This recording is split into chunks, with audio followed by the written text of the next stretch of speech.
Hai kawan, namaku Louis dan aku akan menceritakan sesuatu. Jadi, pasanganku hamil. Itu hal biasa kan? Tapi masalahnya, aku baru berumur 16 tahun. Jadi, hore, aku tak ingat kapan pertama kali bertemu Jasmine karena aku masih bayi. Orang tua Jasmine adalah tetangga kami.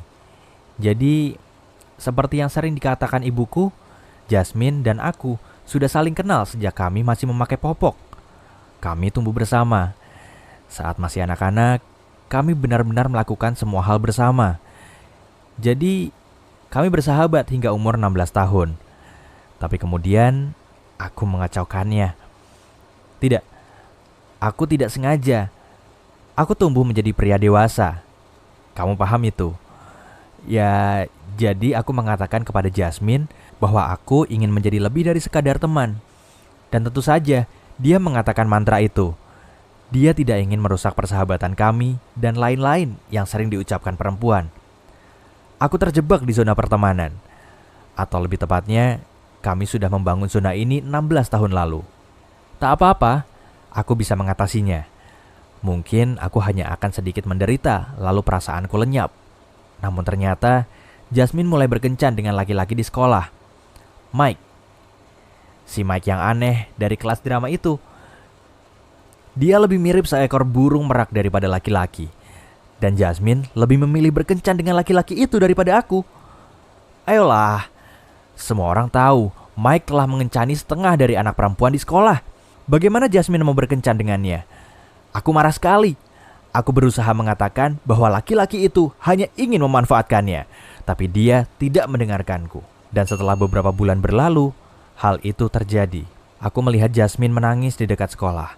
Tak perlu menjadi detektif untuk mengetahui yang terjadi. Aku mendatanginya dan memeluknya tanpa berkata apapun. Aku membawanya pulang dan dia menceritakan semuanya.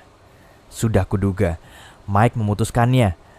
Sungguh, aku berusaha menggigit bibirku agar tidak mengatakan, "Aku bilang juga apa?" Dan untungnya, aku tidak mengatakannya. Dia terlihat sangat bersyukur dengan perhatianku. Hingga saat aku akan pergi, dia menatap mataku dan menciumku. Astaga, aku sudah mengimpikan hal ini dan sekarang menjadi kenyataan. Saat itulah kami mulai berkencan. Ini adalah saat-saat terindah dalam hidupku. Kami menghabiskan siang dan malam bersama dan aku tidak mau meninggalkannya sedetik pun.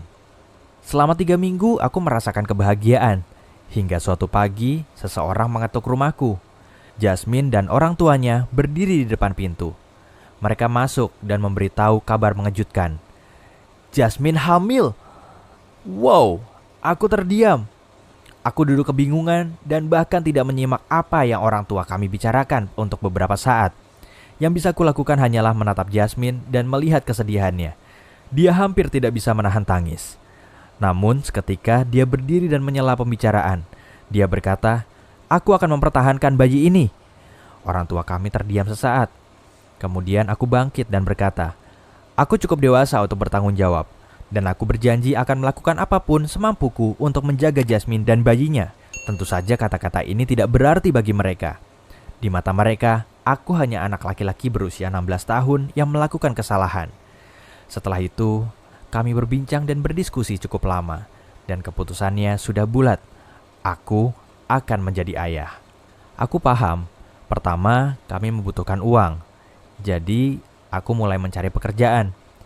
Sayangnya anak seumurku hanya bisa mendapatkan uang dengan mengantar pizza atau bekerja di restoran cepat saji. Tapi aku butuh pekerjaan. Jadi, aku bekerja sebagai kurir hingga petang, kemudian bekerja di bagian penggorengan di McDonald's. Ya, itu sangat berat, tapi di kepalaku hanya ada satu hal yang membuatku bersemangat. Aku akan segera punya anak. Dan itu memberiku kekuatan untuk bekerja 7 kali 24 jam. Jasmine juga mengalami masa-masa sulit. Dia hamil di umur 16 tahun. Jadi, semua orang di sekitarnya terus menghakimi, bahkan orang tuanya. Mereka tidak sepenuhnya setuju kami memiliki anak dan selalu menyalahkannya. Sementara orang tuaku selalu mendukung kami dan bahkan mengatakan kepadaku kalau aku dan Jasmine bisa tinggal bersama mereka dan mengubah salah satu kamar menjadi kamar bayi.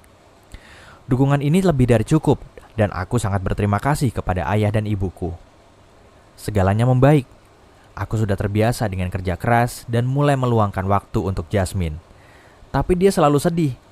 Ada yang lebih membuatnya khawatir daripada orang tuanya dan dia tidak ingin membicarakan hal itu.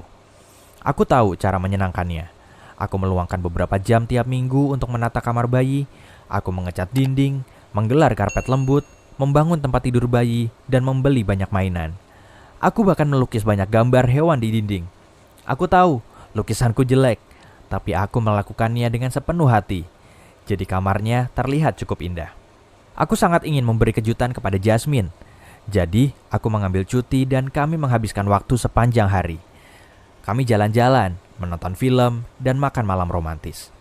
Akhirnya dia sedikit lebih senang dan melupakan hal yang mengganggunya. Dan sekarang waktunya untuk kejutan yang sesungguhnya. Kami pulang, aku menutup matanya dengan kedua tanganku dan menuntunnya ke kamar bayi. Saat kami melangkah masuk, aku berkata, "Bayi kita akan besar di sini." Dan aku membuka matanya. Dia melihat ruangan itu untuk beberapa saat dan mulai menangis. Awalnya, kupikir itu tangisan kebahagiaan, tapi bukan. Dia mulai minta maaf kepadaku. Aku bingung. Aku tidak tahu apa yang terjadi. Dan dia akhirnya mengakui, aku bukan ayah bayi itu. Dia mengatakan, Mike meninggalkannya karena memberitahu Mike bahwa dia hamil dan kemudian kami mulai berkencan. Jasmine pikir dia bisa menyembunyikannya, namun hati nuraninya berkata lain. Saat itu duniaku hancur. Semua jerih payahku dan semua pertengkaran dengan orang tuaku adalah kesalahan Mike. Aku merasa dimanfaatkan. Dia mengandung anak Mike dan aku bekerja membanting tulang untuk menafkahinya.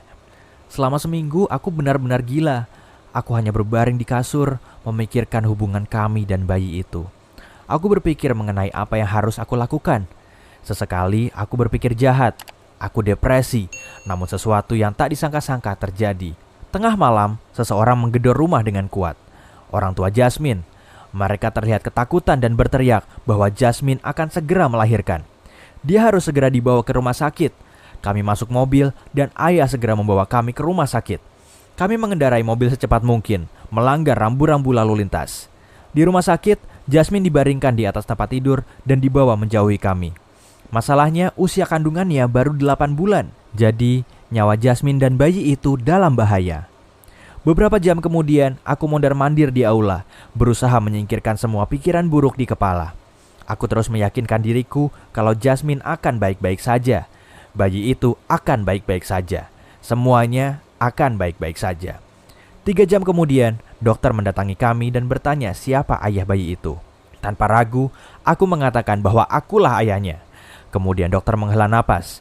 Bayinya baik-baik saja dan sehat. Ibunya juga baik-baik saja, tapi dia butuh istirahat sekarang. Jadi dokter meminta kami pulang, tidur, dan kembali lagi keesokan pagi. Tapi aku tidak bisa tidur dan terus berpikir, syukurlah bayinya sehat.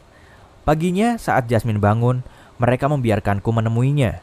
Aku berjalan ke arahnya, memeluknya dan berkata, "Tak apa-apa, kita akan baik-baik saja." Beberapa jam kemudian, perawat membawa bayi itu. Untuk beberapa saat, aku hanya bisa menangis bahagia. Dia sangat kecil dan sangat merah muda. Aku tidak percaya. Sepertinya semua kebahagiaan tercurah pada bayi itu. Aku rasa itu insting orang tua, karena aku merasa aku rela melakukan apapun untuk menjaga bayi ini. Tidak masalah siapapun ayah biologisnya. Ini bayi kami, keluarga kami. Aku menjadi ayah dan aku bangga.